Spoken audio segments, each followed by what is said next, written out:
Turn the mic on. Truth in the building. No filters. No politics. No apologies. Dr. Ken, let's go. We don't quit till the whole thing shake. Truth hit hard, make the whole world wait. Real talk loud when the system fade. Stand tall, even when the whole ground break. No fear, no foe, no retreat. Pressure make diamonds when the fire meet heat. All gas, no brakes. When the truth gon' speak, Dr. Ken in the booth. Truth don't sleep. Came from the bottom where survival was a law. Learn real quick what respect really costs. Everybody got opinions from afar, but they ain't never had to carry those scars. Built from pressure, discipline, pain. Some lose focus, some lose aim. Some sell souls just to chase that fame. I build my brick by brick, no shame. See the world get weak when it need a moment. Too many followers pretending they friends. Too many loudmouths scared to defend any real conviction when the pressure set in. But I stand on business, stand on code, stand on truth when the lies explode. Some fold up when the road gets cold. Some become legends when the story gets told. We don't quit till the whole thing shake. Truth hit hard, make the whole world wait. Real talk loud when the system fades. Stand tall, even when the whole ground breaks. No fear, no foe, no retreat. Pressure make diamonds when the fire meet heat. All gas, no brakes. When the truth gon' speak, Dr. Ken is on. Truth don't sleep. Frank. Candid. Straight to the point. If nobody else gon' say it, I will. Yeah. Mic check, truth coming, live again. Built for the storm, I don't hide from wind. Everybody tough when the lights are bright. Different story when it's dark outside at 10. I done seen pride make kings collapse. Seen weak minds get trapped in traps. Seen good people never fight back. Seen fake leaders disappear too fast. So I speak for the workers, speak for the tired, speak for the people still trying to climb higher.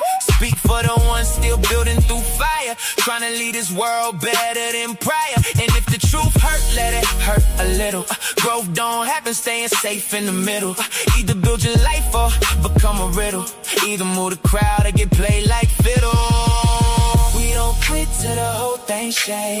Truth hit hard, make the whole world wait. Real talk loud when the system fades. Stand tall, even when the whole ground break. No fear, no foe, no retreat.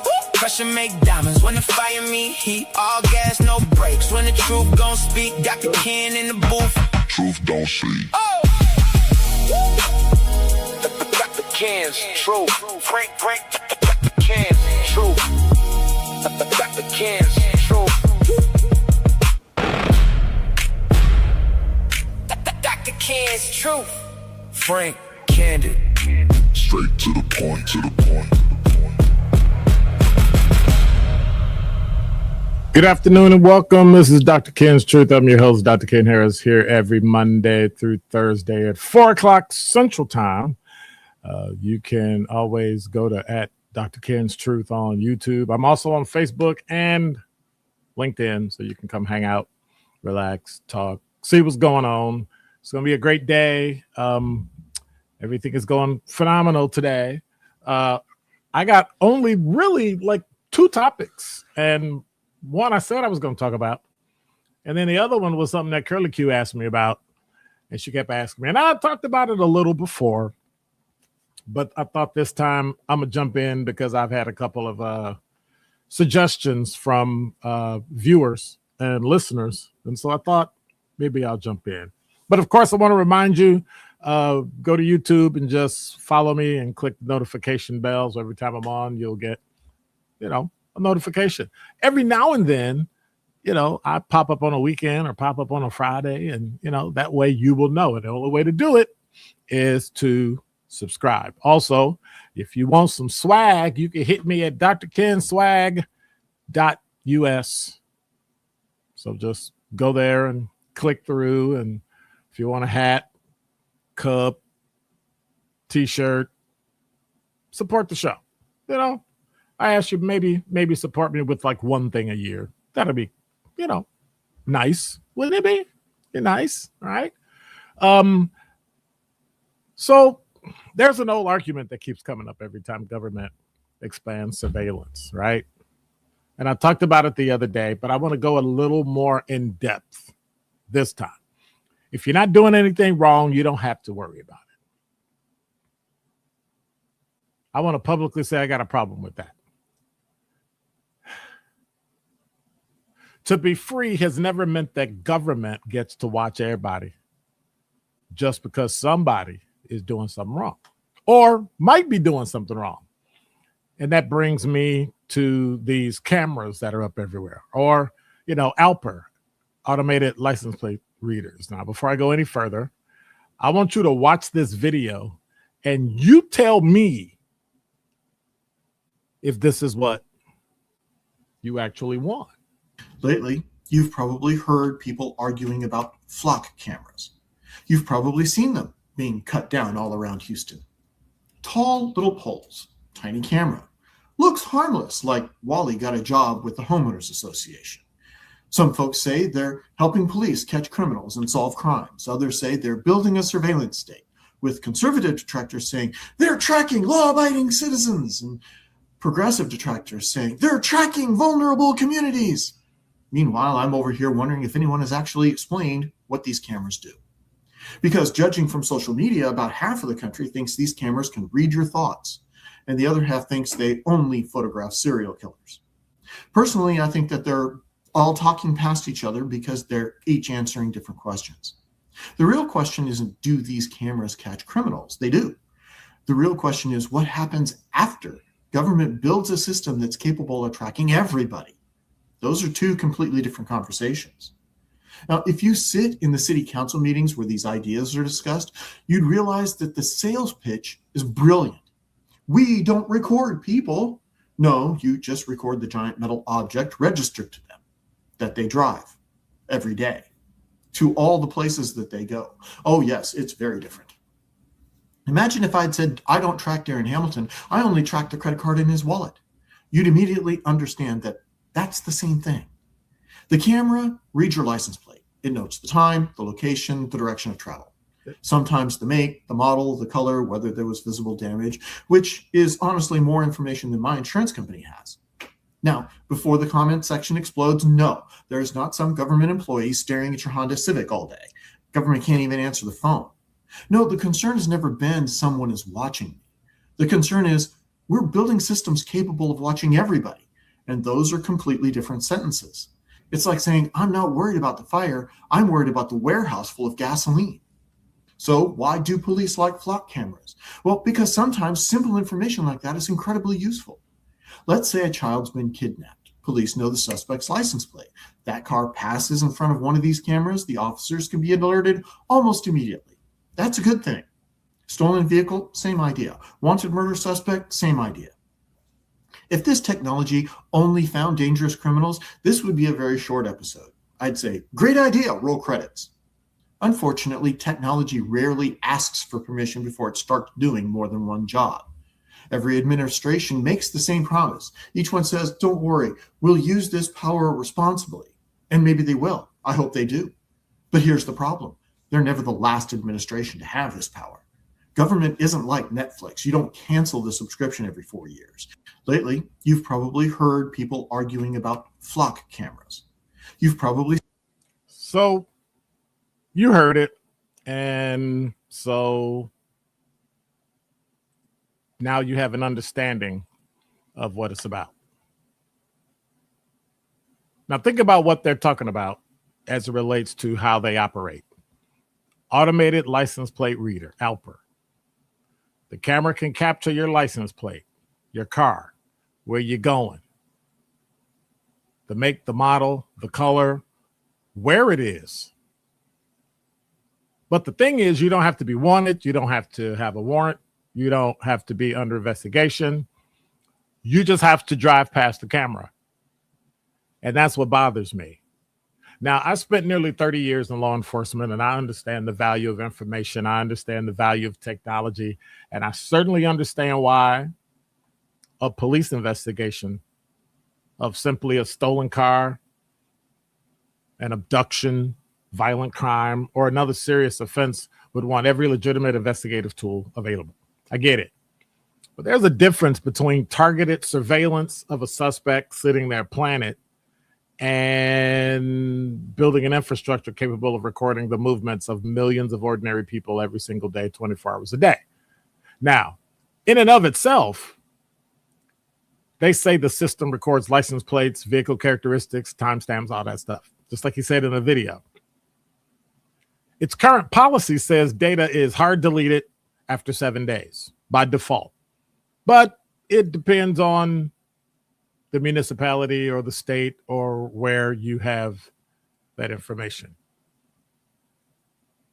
And they have an audit trail, right? So whoever looks at it, they want to find out who looks at it. Well, it's fine, but what about when it fails? Like, what about when you go in and check and find out that somebody checked they weren't supposed to? This isn't hypothetical anymore. In Wisconsin, at least 3 law enforcement officers have been criminally charged in cases involving alleged misuse of flock surveillance technology. Now, 2, Kristen Morales in Menasha and Jesu Ayala in Milwaukee have already been convicted. Milwaukee Internal Affairs Detective, oxymoron, I'm sure, Tarangi Chapman, has also been criminally charged, but a charge is not a conviction. A former Kenosha County deputy is being investigated. That was in the news the other day. Hasn't been charged, according to the latest report. I've reviewed and seen at least 5 Racine County officers have reportedly been investigated without criminal charges. Now, don't confuse allegations with investigations and charges and convictions and all that. But don't tell me the possibility of abuse is theoretical either. Wisconsin has actual criminal convictions involving the misuse of this nonsense. It shouldn't concern liberals. It shouldn't concern conservatives. It shouldn't concern libertarians. It should concern every single person in America. And this is the part we repeatedly forget, that people tend to evaluate government power according to who's in power, right? If I like the person in power, it's great. If I hate the person, it's not. That's kind of short-sighted. Don't just ask, do I trust these officials with my power that I gave them through the vote? Would you trust the officials you dislike the most with exactly the same power? Administrations change, police chiefs, sheriffs, prosecutors, policies, technology. We see that already. It changes. Databases can suddenly become useful for purposes that nobody really thought about when the cameras were originally purchased. That's why we need constitutional protections, but they're supposed to depend on whether government officials happen to be good people. I don't know. What about a historical search? What about agencies sharing information with each other? Then somebody develops an AI system capable of analyzing patterns across enormous amounts of information. Oh, wait a minute. Okay, that we already have that. So technology has a habit of moving faster than legislation, court decisions, public understanding, the U.S. Supreme Court, the Supreme Court of the state of Wisconsin. So once infrastructure exists, you think we're going to get rid of it? It's much harder to remove something than approving it in the first place. But you got to ask yourself, and we already know with the police, can people be trusted who operate it? But don't worry. They're audited, right? Auditing tells us what somebody did after the fact, and then it's too late. Now, I'm not anti-police.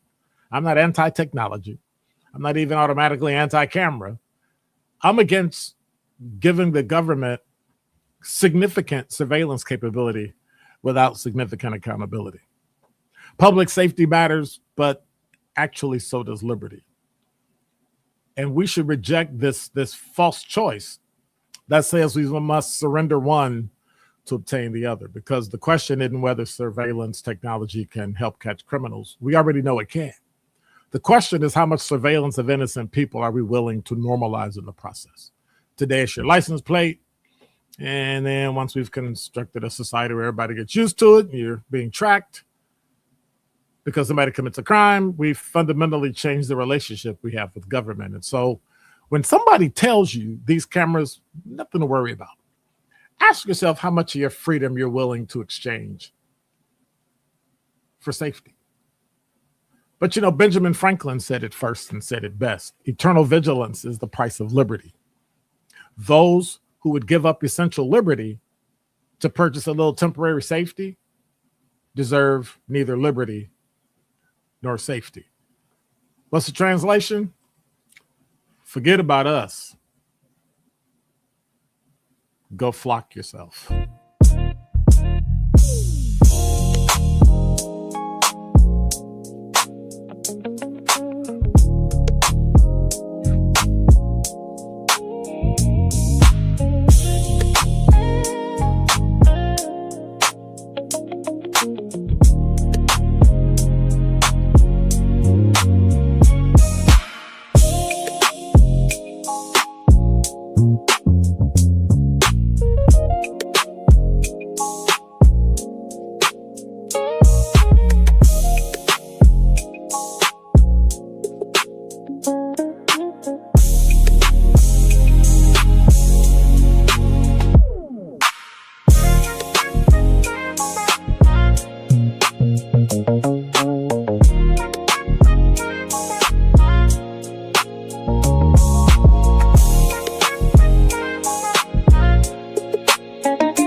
If y'all had kept reading the chat, you would have known what I was going to say, because I think Aaron said it.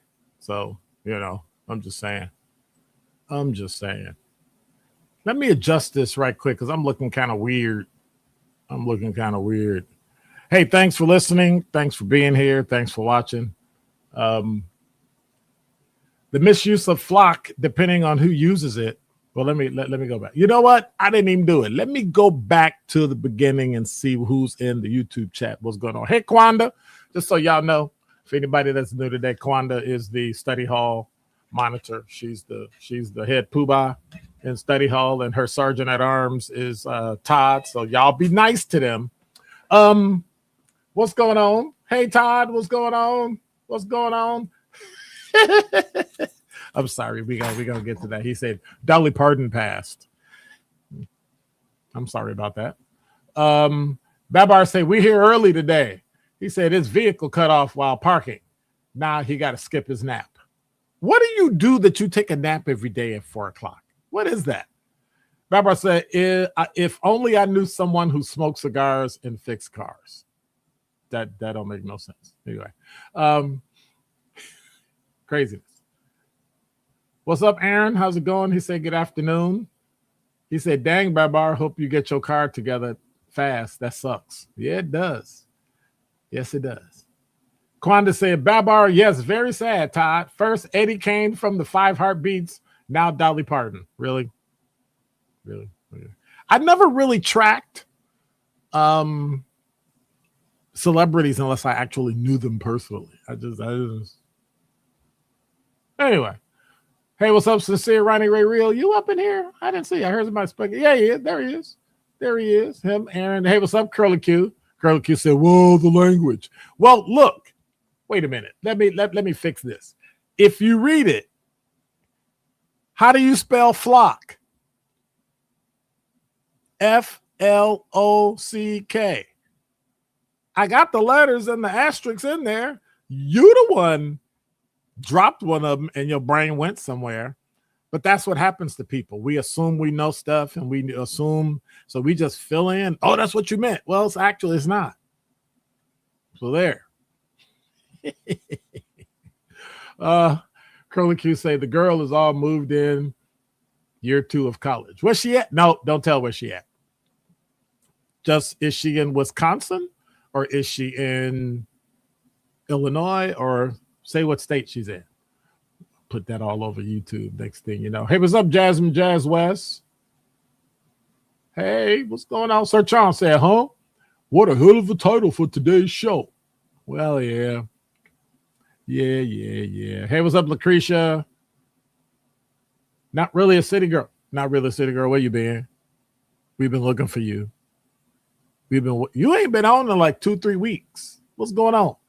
What's going on? You don't have to put it in the chat though. We're not trying to get in your business. But anyway, Dr. Ken knew had thug in him somewhere, being off the south side of Shy. I got a lot of thug, but got to keep it under wraps. Not really a city girl says the title of the show. Yikes! Really, yikes? That's your word. Yikes. I know somebody that used that a lot. Sir Chance, you need to quit. You need to quit. Curly Q said, "Miss that extra asterisk." I know you did. Because your brain filled in the word like we all do when we listen to people talk and we think we know what they're going to say. And then we start answering the question and you're answering something they didn't ask. And Aaron said, "I knew it was a banana in the tailpipe. Is go flock yourself." Todd said, "Patriot Act started it all." It sure did. They took it. Hey, what's up, L. Dawson? What's going on? And Willie. And Todd said, "Smart TVs are hacked." See my video acting weird. Let me see if I can fix this a little bit. See if I can play with this and make it weird again. But there. See if that works. Otherwise, my head start moving and doing all kind of weird stuff. Smart TVs are hacked. That's what Todd says. Smart houses hacked. We let them in for our convenience. Well, 2 were convicted. That's not alleged at that point. Well, it's not, but if you go back, well, 2 sides to that argument. One side is those are just the ones that were caught. The other side to that is those are the only ones that were caught. And so I think we're missing the important part of before we do these things, we need legislation in place. We put the cart before the horse, and now we're running. And we don't know what's going to happen with all this stuff because if somebody gets a hold of it, your information, they can track you. Now, granted, we have this all over. I don't live there. They have it all over England and all over Europe. You go to England, there's a camera on every single corner. People have gotten used to it. They also don't have guns. And if you get caught with a gun, that's like possession is like 5 years minimum. And firing a weapon is 10. So, I'm just saying.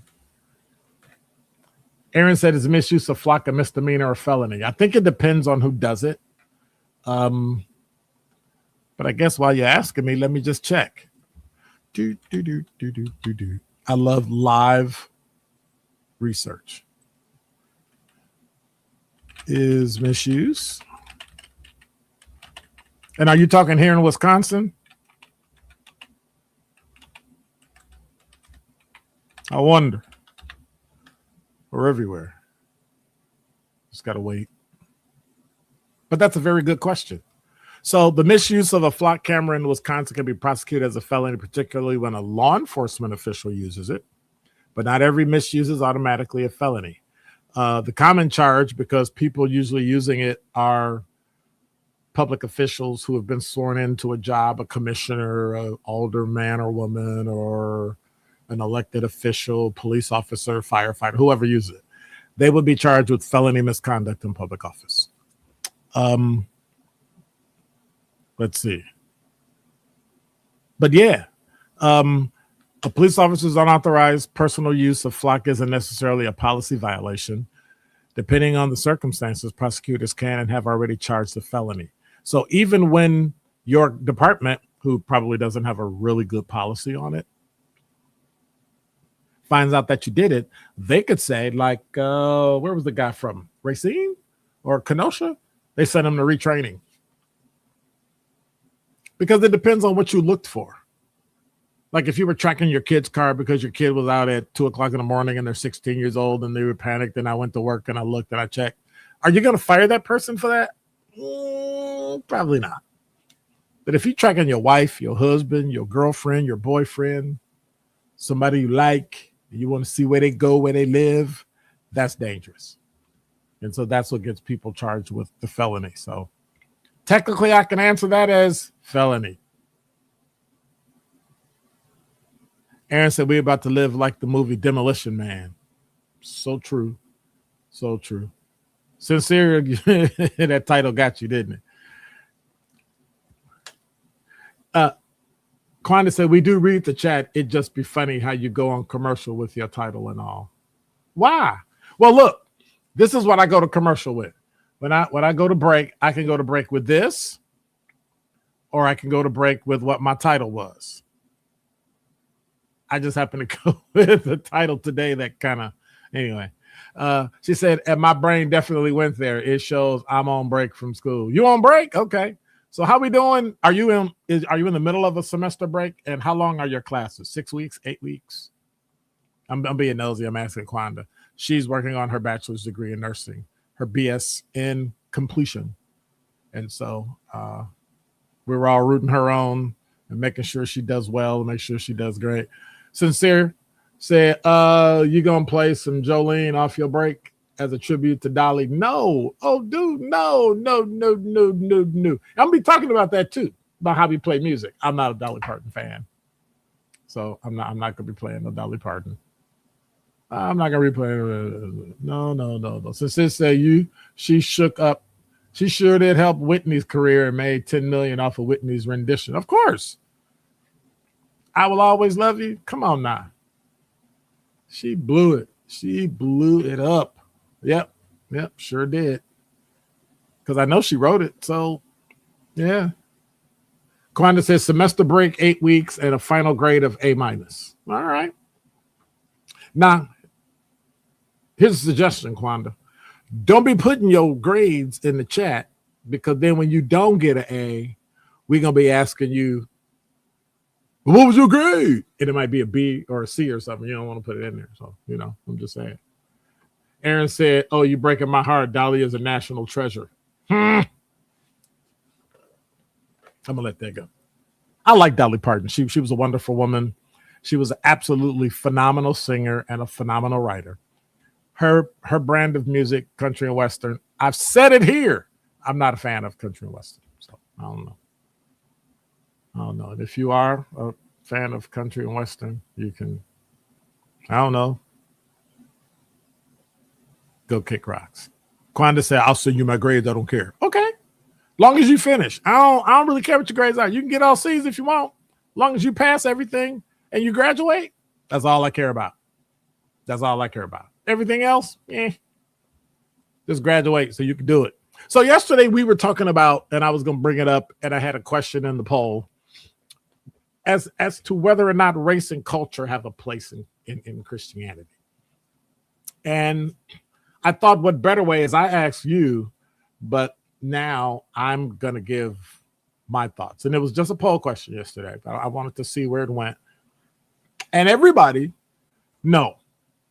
Roughly 64% of you all said that race and culture play a part in Christianity. Now, I think Christianity transcends race and culture. Right?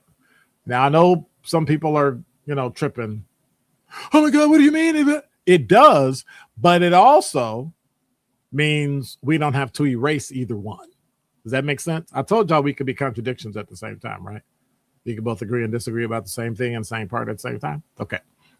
The gospel declares that salvation is available to everybody, regardless of race, ethnicity, nationality, or culture. Now, for those of you non-Christians, just kind of bear with me. And if you don't like it, I'm really not sorry, but okay. So Christianity does not demand cultural sameness, right? Scripture presents a church made up of people from every nation, every tribe, and every language, united in Christ while still recognizing your human diversity, because we're all from different countries and different cultures and all that. I think the real question then is not whether race and culture have a place in Christianity. They already do. I think the question is, when does culture enrich our expression of faith? And when does culture begin to compete with the authority of Christ? When does culture become too much? The music, well, we know is different. Gospel music, I've heard some white artists play some good gospel music, but usually they play, quote, Christian music. And if you have black culture, it's very, very, very, what's the word looking for? The word looking for, low key. Our worship tradition might be a little different. Our preaching, the style, church customs, food, clothing, language, same thing racially and culturally. And our historic experience regarding Christianity might be a little different. But I think what those differences do is they reflect the breadth of God's creation rather than just contradicting Christian unity. And I think we got an issue with that, but we'll talk about that later. But Christianity also establishes a boundary. Culture can influence how we express it, our faith, but it cannot determine what's true. Like, you can't be true about something that you believe just because you're white and black people are not, or because you have a different denomination and somebody else is. When racial pride becomes racial superiority, when cultural traditions contradict scripture, or when, I know we get in trouble for saying this, your political and social identity becomes more important than our identity in Christ, something has moved out of order. Now, Paul writes in Galatians 3:28 that in Christ there is neither Jew nor Greek, slave nor free, male nor female, because believers are one in Christ. Now, that don't mean human distinctions like magically disappeared. Okay, we're just all one. That don't mean that. It means those distinctions don't determine our standing with God. And so maybe, yeah, I'm going to say it. Maybe Christian unity was never supposed to mean uniformity. You got to do it my way. We can't be together about one thing and then I got to do it the same way. Well, if you're a Christian, you got to dress this way. If you're a Christian, you got to talk this way. If you're a Christian, you got to wear those shoes. Race tells the part, especially with black people, about our human history. It tells our story. Culture can shape how we experience, how we express, but neither race nor culture gets the final word. And so for the Christian, the final word belongs to Christ, not us. But that doesn't mean I literally can't be a black Christian or a white Christian or Hispanic, or I can't sing or I can't dance a certain way. I think we forget that. And so in answering the question, do race and culture have a place in Christianity? I would have to say yes. Wholeheartedly, without a doubt, yes. So that's just me. That's just me. Let me go through the chat, see if y'all beat me up.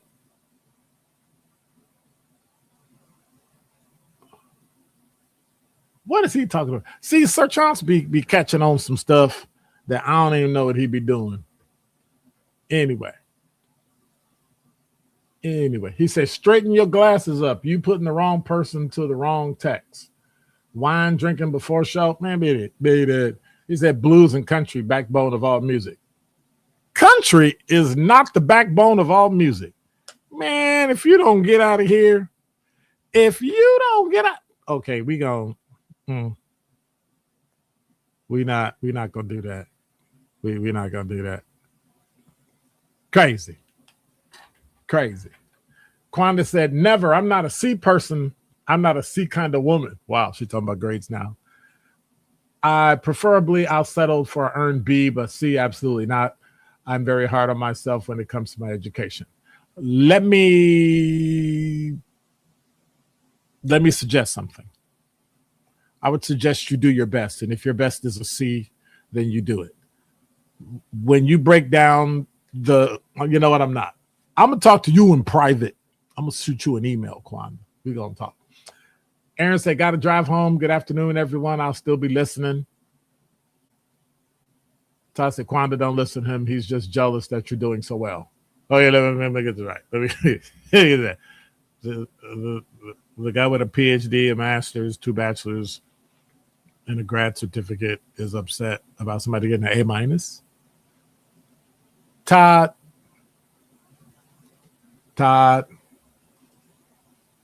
Todd. I got one thing for you, Todd. I got one thing for you. That's it. That's all you got, Todd. Terrible. Terrible, terrible. Safe driving, Aaron, by the way.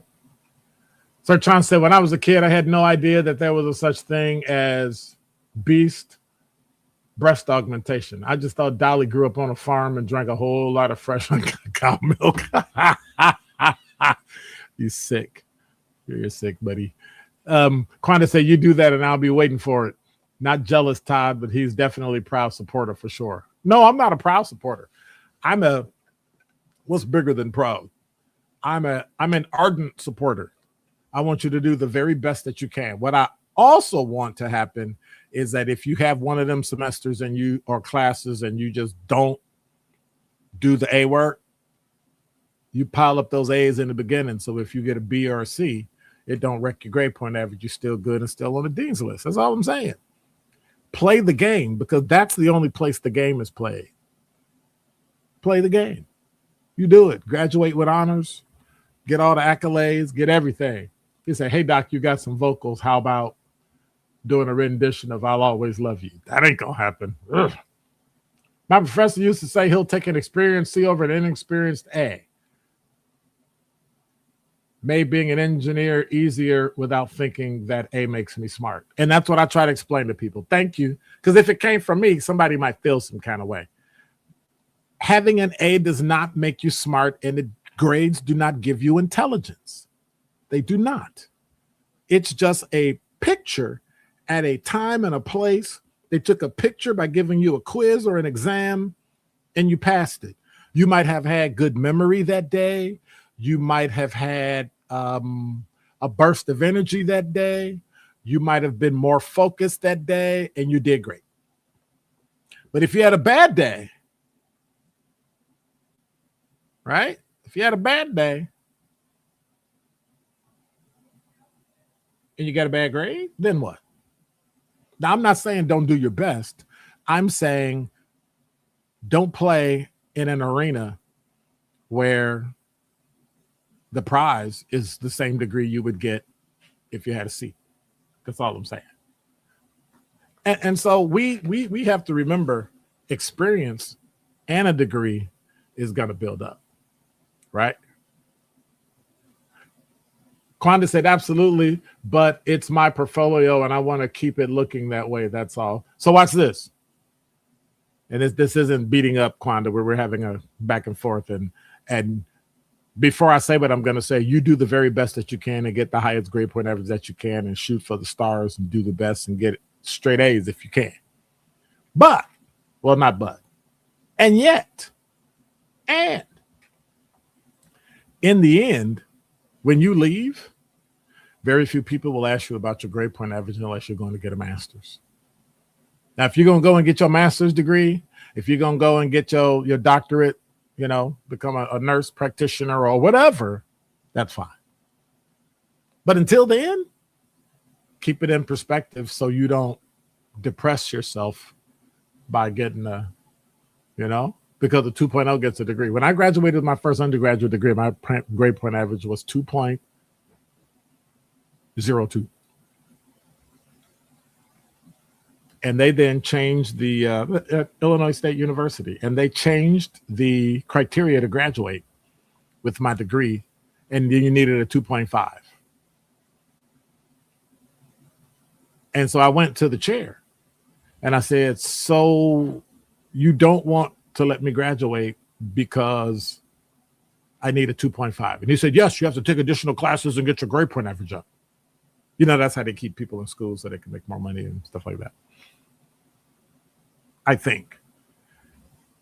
And I asked, so is there anything I can do not to? Because it doesn't make any sense, because the fact that I'm getting a degree in mass communication and literally working and have my own radio show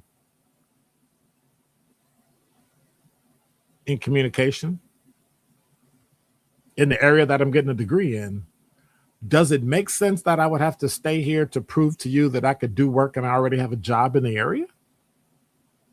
You know what he told me? That's a very good argument, young man. But then he said I could declare it as my major, and I graduated. And this is like March or April. And I graduated in May. It was crazy. It was absolutely crazy. I still remember his name. He was the department chair, Siraj Kapoor. He's since passed away. He was a great communication professor. But the fact that people are trying to control, and it's not just money. It's accreditation and making sure people reach a certain benchmark. But if you go back and look, all the greatest people in the world, most of the greatest people in the world, many of them didn't go to college. Many of them didn't finish college with a fiery grade point average and, huge degrees and God knows what. Remember that one of the biggest guys, when that guy that started Microsoft, got thrown out of school. He got booted. So, it happens. Now, that's only true for the small minority.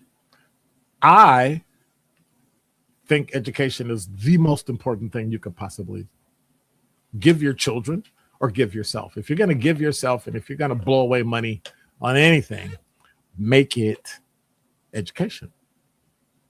And that's why I love teaching at Concordia. That's why I love educating young minds who have no idea what the heck they're doing, just like I didn't know it, and had a professor steer me in a way that went great. Jasmine Gooden said, I got a 2.5 GPA, sat in rooms with CEOs and everything. I learned sales pitch, good networking, gets you far. The ideas in my head are valuable. Yes, they most certainly are. They most certainly are. Because in the end, the A person graduates with the same degree the C person graduates with. But if you can work the networks, if you can broaden your appeal, if you have both positive and negative traits, right? Some humanity, because people want people that are human, people that, I don't want the, bookworm, but I need somebody that can network. Network is everything. And really what it comes down to is many times it's not about who you know, it's who knows you.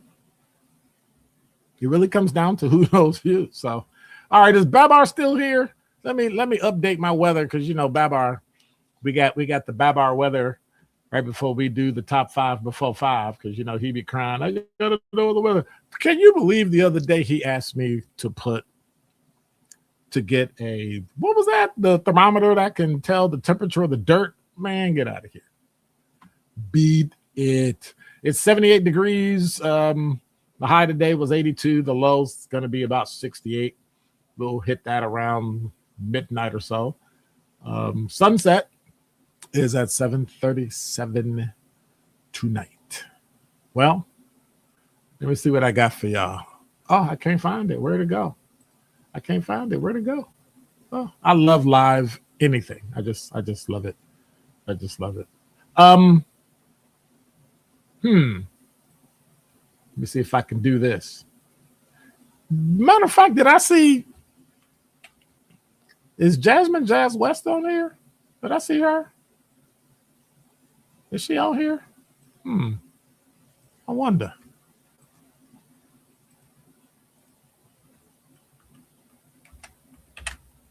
Where's she at? I thought I saw her. Soil temperature. Yeah, that's what he asked for. He's kind of weird. Oh. So with that, I thought I'd share something with you all. Once again, we have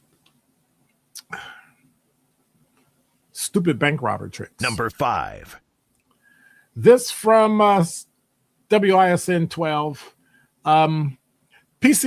PCN Bank got robbed. And, well, anyway, prosecutors say 33-year-old Ryan Ashford chose a suburban bank because, well, he believed police would respond slower. Then confessed after investigators found robbery plans and a draft demand note in his basement. Criminal complaint says Ashford was wearing black tactical style clothing like they wouldn't notice him, a mask and red gloves when he entered the PNC Bank, 2300 block of North 124th on Saturday the 15th. He said, "I'm robbing the place." He allegedly ordered customers' employees to get on the ground before directing them to stand against the wall. Woo! Stupid is as stupid does. Okay. The complaint says the note called for as much as $400,000 in 100 bills. So, somebody help me with something. Anybody know how big of a bag you need if you got $400,000 in $100 and $50 bills? How is he supposed to? Anyway, Teller began stacking smaller bills. The robber grew frustrated, walked around the counter and said, "Give me everything you got." And he stuffed all the cash into a duffel bag. And he got about $1,106. A far cry from $400,000. Only problem was surveillance video from a neighboring business, maybe Flock, captured the suspect arriving in a gray Mazda CX-5 shortly before the robbery and returning to it, and the license plate was visible. Stupid bank robber tricks. And to make matters worse, just to make it a little worse, he rented the car. Probably in his name. With his driver's license. With his credit card. So I'm just saying. Hey, in this next story, is this the pot calling a kettle black? Number 4. So we were talking about music earlier and Dolly Parton passing away and all that stuff. This story from Fox 6 Now. The Garage, a Milwaukee bar, responded to backlash today after a no playlist of black rap artists was posted at the bar's DJ booth went viral. So, a now viral video was posted Sunday. Screenshots that videos have circulated social media and everywhere, including Google reviews, and the list includes more than 36 rappers, all of whom are black. Glorilla, Lil Wayne, Travis Scott, as well as no Milwaukee rap in bold letters at the bottom. Does anybody have a problem with this? Anybody? The list sparked public backlash, including social media comments and on and on. And the bar had overall rating of more than 4 stars. And since the time of the list, the people have given it 1 and 2 stars. But here's my question. If I don't want music played in my business, can't I just tell y'all not to play the music? Will black people want punk rock played at the rap concert? No. They would scream and holler, "Get out! We hate you!" So what's so different? I don't understand. It's kind of like the pot calling the kettle black. That's just me. I don't get it. For the life of me, I don't understand it. I just don't. It makes absolutely no sense that you're mad that somebody at a bar that doesn't play rap saying that they don't want rap played. Why would you care? Just don't go there. We're going to get them in trouble. For what? I don't get it. I don't get it. Am I wrong? They don't want rap played in their bar because they got different music? Listen, if I own a bar, don't play no country music in my bar. I don't care what y'all do. Do not play country music in my bar. I don't care. In the next story, I wanna caution everybody who's under the age. Let me say it. Of under the age of 63. No, 64. If you are under the age of 64, I want to suggest that you always seek the advice of a boomer. Number 3. I don't know if you heard about this story from Target. TheRoot.com talks about Target response to claims of racist imagery in a Halloween costume, but customers want to know how it made it to the shelves. Well, Started out as a Halloween costume controversy, has now become a bigger conversation about racism, corporate responsibility, and how companies decide which products make it to the store shelves. Target is now apologizing after a customer accused one of the Halloween costumes of resembling blackface imagery. Well, did it or did it not? I haven't seen it. I don't know how it looks. However, the costume, part of Target's Halloween collection, featured a clown-inspired design with exaggerated facial features. Promotional photos showed the costume being worn by a black child, which only added to the criticism online for many people. The design and the way it was presented recalls racist stereotypes associated with blackface, menstrual face, Amos and Andy, Step and Fetch It, that kind of thing. So here's the problem. Here's the problem. Who chose that? Who chose it? Like, who came in and said, you know what? This would probably be a great costume. Because when they looked at it, they didn't have the historical information that would have told them this is probably not a good thing. They didn't have the historical information that told them, you should probably check with somebody. And so what they didn't do is call the resident boomer, the OG that's around. They could have called OG DK, you know what I'm saying? And found out, no, you probably shouldn't do that, because back in the day, we had white people that dressed up in blackface and big lips and bug eyes and noses and gloves and pretended like they were black when they weren't.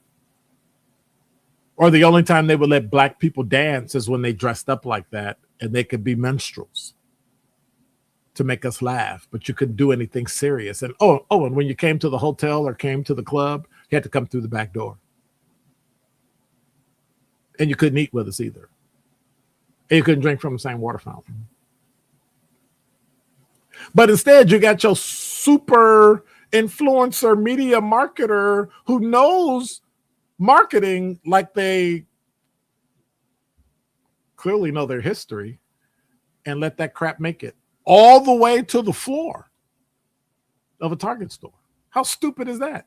That goes to show you younger people are not ready to lead. That means these Gen X parents that raised them messed up. And some future shows we're gonna talk about things that people have not gone through, and so they're responding to life and normal things in life way over the top because their parents never let them experience normal things like heartbreak and skinning their knee, things like that. All right. Okay. This next story has me exceedingly happy.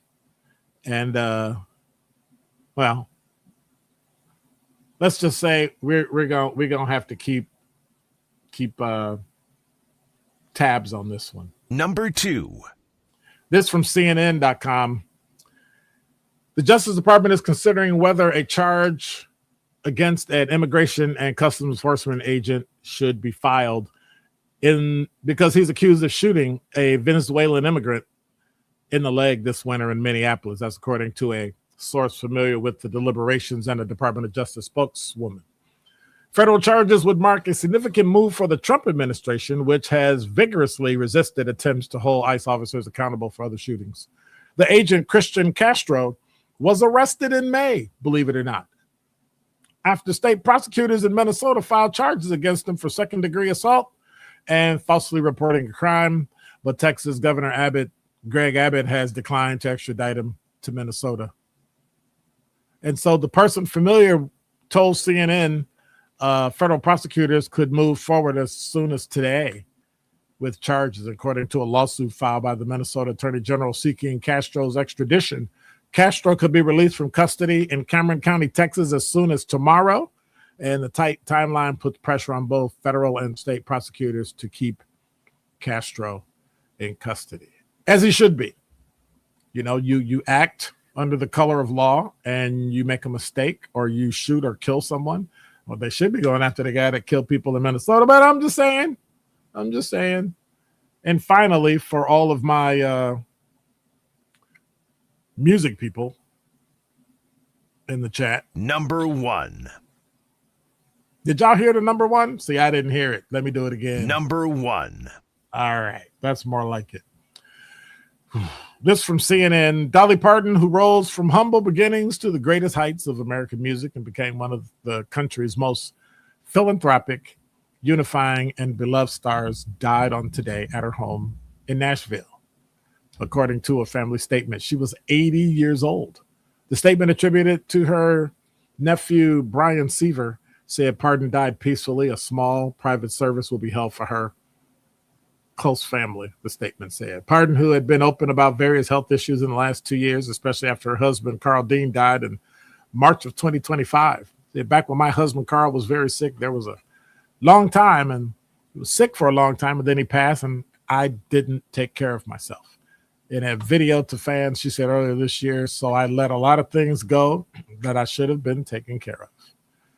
In a career that spanned nearly half a century, Parton captured American experience, penned more than 3,000 songs, including Coat of Many Colors, a quiet ode to her mother, who stitched together garments in the family's rural Tennessee home. She wrote and performed songs of love and heartbreak like Jolene and that song y'all keep mentioning that Whitney Houston did, I Will Always Love You, 9 to 5, the title track from the movie of the same name in which she starred in and became an anthem for women and workers. So we want to say sad to hear it, but Dolly Parton has passed away. So didn't they name a theme park after her? I thought. Anyway, all right. Let me go back to my YouTube chat to see who's up in here. Jasmine Jazz West. Yeah, she's the one y'all got top 5 before 5. So yeah, I'm just saying. I said, what a dumbass. Okay, Southside Nico. Good evening, Dr. Ken. I miss you, but blessed to hear and watch you on YouTube. Good to be here. LT, you work too hard. LT's always late. LT's like Babar. Babar get here too early and wonder why we're not on yet. LT's late. Sir John said, are billionaires just as frugal as many of the middle and upper class when it comes to buying immaterial things, including but not limited to, what is that? I can't tell what that is. You put a picture in there and you're on YouTube and it's so small I can't tell what that is. I think so, based on the news about the owner of the. Oh, you need to you need to stop. You need to stop. Hey, Sincere, you on the road? Yes, you are. Okay. I knew you had a heart. Dollywood is hers. Man. Listen, I can appreciate she's a phenomenal artist, and I think that she has done exceptionally well. And I send my condolences to her family. It's heartbreaking when someone in your family passes. We all know that.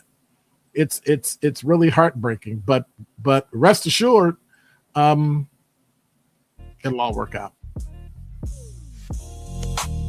All right. Okay. Say thanks for hanging around. Did I miss anybody in the chat that kind of slipped in? Anybody's name I didn't mention? Let me see. I did say Elle Dawson was up in here, right? Didn't I? Lucretia. Curly Q. She the one got me on this whole topic anyway. So anyway, hey, thanks for being here. I appreciate each and every one of you. Have a great time. I knew some other people was listening. Have a good night, Kwanda. You too. Hang in there. You know, it all gets better. We are all circling around Kwanda. Her 42-year-old brother passed away. And we staying on her and we staying with her.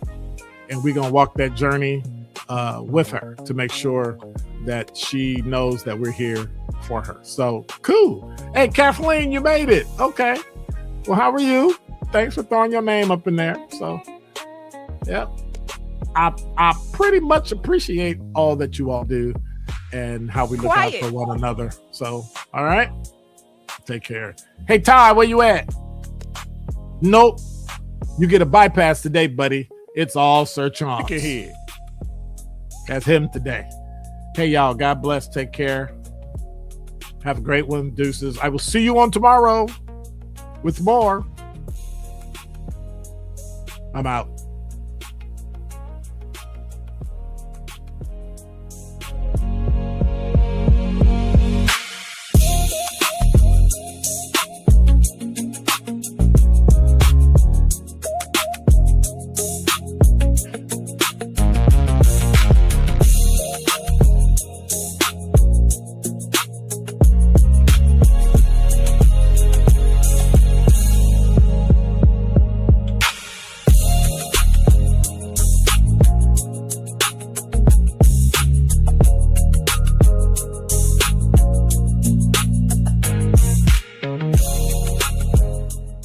I see somebody slipped in here. Trudy slipped in. What's going on?